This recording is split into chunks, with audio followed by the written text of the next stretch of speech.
Hi, do you want some top tips on how to speak English correctly without translating? Well, then bear with me, because I'm here to help you. This is Susan Broder from Speak Languages and Travel the World, here to help you improve your English with minimum effort and maximum benefit. Yes, so let's go back to the beginning, because my theory is that it's best to learn to speak English, or any language if it comes to that, naturally. Therefore, it's fine to learn grammar, vocabulary in the traditional way, but that won't really help you speak it naturally. So you have to think of languages as a puzzle. So every language has its verb, its subject, its object, prepositions, adverbs, adjectives, etc. But every language has a different combination of these, if you can think of it like Lego bits. So some languages will have, for example, the adjective before the noun, and others will have it after the noun. So learning all these things individually doesn't really help you to speak naturally and to speak correctly. So what's the best way to learn to speak naturally, and as a result also write naturally? So the best way is to think of these puzzle bits in bigger chunks. Learn them and then put the bigger puzzle pieces together, and that will help you speak more naturally. Now, of course, you need to practice this. Practice in anything is the best way. So, for example, if you want to remember that an adjective goes before the noun, as does in English, I can say, I don't know, a red book, or a boy with long curly hair. You have to remember, of course, the structure. You can then practice it in many, many ways. So you can say, oh, my sister has long curly hair, my son has short curly hair, my brother has short wavy hair.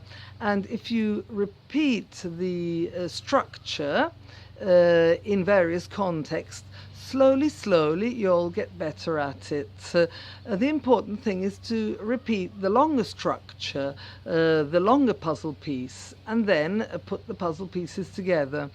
Now, obviously, we all have things which are easier for us to remember and things which are more difficult.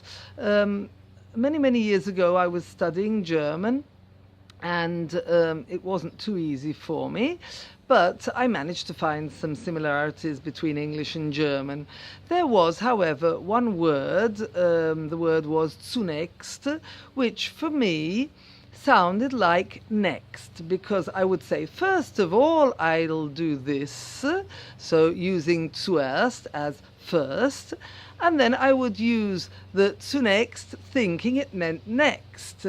I realized afterwards, I think a teacher corrected me, saying, no, they are synonyms, they mean the same thing. So that was a very difficult thing to eliminate. When you have a consolidated mistake, it's difficult to eliminate it. So the only way I could do that was to practice. So I stopped using the first word, which I was familiar with, the zuerst, and I started only using the zunächst until it became second nature. So the trick is to take chunks, completed chunks, which you can pick up from books, from audios, podcasts, films, anywhere. You can notice that even from your traditional books that you've been studying, you can notice that there are pieces which fit together. And then you have to practice them all the time in your daily life. For example, you know that to is usually connected to movement. So you can say, I'm going to the supermarket, I'm going to work, I'm going to church, I'm going to hospital. And if you practice it enough, going to will become second nature. Of course, you have to remember the exceptions, such as going home, which doesn't have the preposition to. So the trick is take an expression, a longer chunk, repeat it in your daily life whilst you're getting dressed, washing or whatever, but change little parts of it. The best is actually if you can personalize it. Actually, yes, make it something that is something important to you, and therefore you'll remember it even better. For example, you could pick up your daily routine if we're using going to, and start off with, well, in the morning I go to work, but on the way I take the children to school. Then when I return home, I go to the gym. And so if you're putting it into a personalized context, it's that much easier.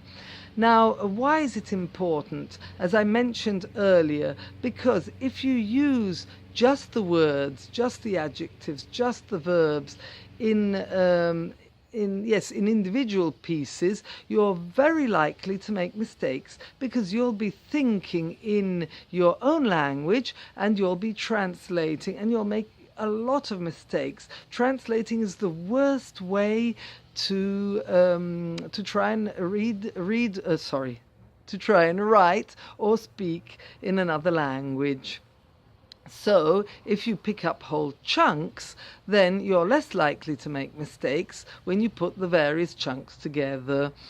That's really the best way to learn, and many people are very good when they do written exercises, if it's filling in the gaps or answering sort of simple questions, because it becomes an automatism.